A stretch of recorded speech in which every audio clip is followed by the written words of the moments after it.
मेरा नाम सना है और ये मेरी जिंदगी की वो कहानी है जिसने मुझे अंदर से मुकम्मल तौर पर बदल दिया। मेरी उम्र 25 साल थी जब मेरी शादी 19 से हुई। 19 एक बहुत अच्छा, मेहनती और खुश मिजाज इंसान था।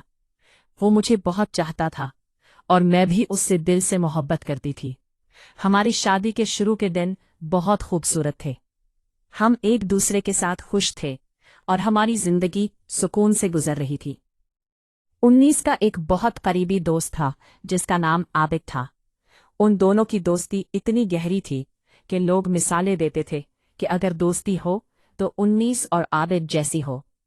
आबिद अक्सर हमारे घर आता जाता था और मैं भी उसे इज्जत देती थी क्योंकि वो मेरे शौहर का बेहतरीन दोस्त था। फिर वक्त ने करवट ली और हमारे घरेलू हालात खराब होने लगे। मजबूरी में 19 को बैरून मुल्क जाना पड़ा ताकि वो ज्यादा पैसे कमाकर हमारे हालात बेहतर कर सके। जिस दिन वो जा रहा था तो उसने मेरा हाथ पकड़कर कहा कि बस कुछ वक्त की बात है, फिर हम हमेशा के लिए सुकून से रहेंगे। 19 के जाने के बाद घर बिल्कुल सुनसान हो गया। वो हंसी, वो बातें, वो जिंदगी सब कुछ जैसे रुक सा गया। 19 वहां मेहनत करता और अपनी कमाई आबिद के अकाउंट में भेजता था और आबिद वो पैसे हर माह मेरे घर लाकर दे देता था। शुरू में आबिद सिर्फ पैसे देने आता था, लेकिन फिर वो कुछ देर बैठने लगा, फिर बातें होने लगी और आहिस्ता आहिस्ता वो मेरी तन्हाई का सहारा बन गया। मैं अकेली थी और वो रोज मेरे सामने होता था। इंसान कमजोर होता है, खास तौर पर जब वो अकेला हो। वक्त के साथ मुझे उसकी आदत हो गई। वो मुझे हंसाने लगा, मेरा ख्याल रखने लगा और मुझे एहसास ही नहीं हुआ कि कब ये आदत मोहब्बत में बदल गई। अब वो सिर्फ मेहमान नहीं रहा था, वो मेरी जिंदगी का हिस्सा बन चुका था। मैंने एक दिन डरते हुए उससे पूछा कि अगर 19 को पता चल गया तो क्या होगा। उसने हंसते हुए कहा कि फिक्र ना करो, वो यहाँ होता ही नहीं और जब आएगा तो मैं यहाँ नहीं आऊंगा। मैंने उसकी बात पर यकीन कर लिया और हम दोनों इसी गलत रास्ते पर चलते रहे। फिर एक दिन अचानक खबर मिली कि 19 वापस आ रहा है, 1 महीने की छुट्टी पर। यह सुनकर मेरे दिल में खौफ पैदा हो गया।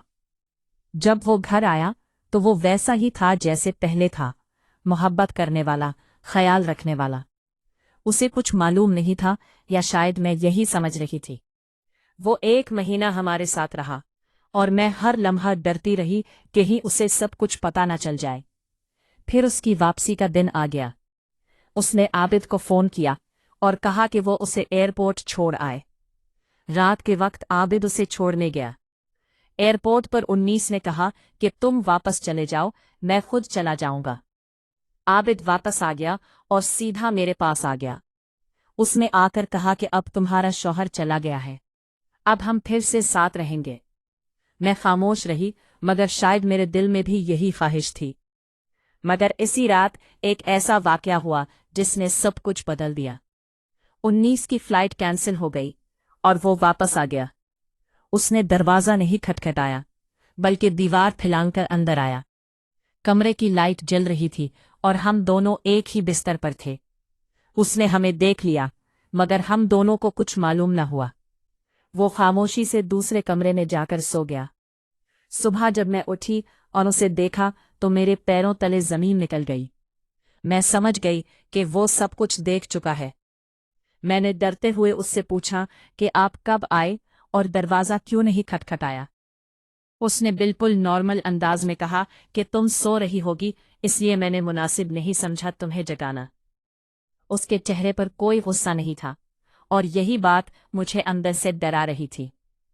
कुछ दिनों बाद उसने कहा कि अब वो बैरून मुल्क नहीं जाना चाहता, बल्कि यहाँ रहकर कारोबार करना चाहता है।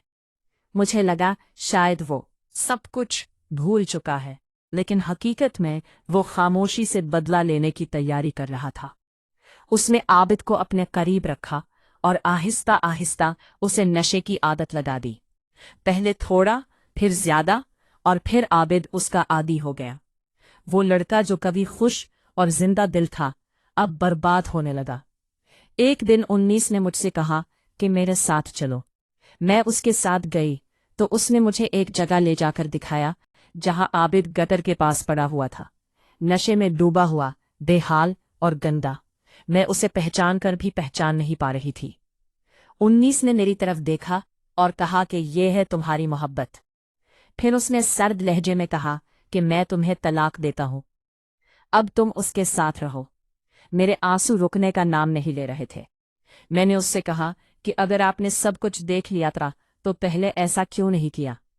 اس نے کہا کہ اگر میں پہلے ایسا کرتا تو تم اس سے شادی کر لیتی اور میں ساری زندگی تم دونوں کو دیکھ کر جلتا رہتا۔ اب دیکھو نا، وہ تمہارے قابل رہا اور نہ تم اس کے قابل ہو۔ میں وہیں کھڑی رہ گئی، اکیلی، ٹوٹی ہوئی اور خالی۔ اس دن مجھے احساس ہوا کہ غلط فیصلے انسان کی پوری زندگی برباد کر دیتے ہیں، اور کچھ غلطیاں ایسی ہوتی ہیں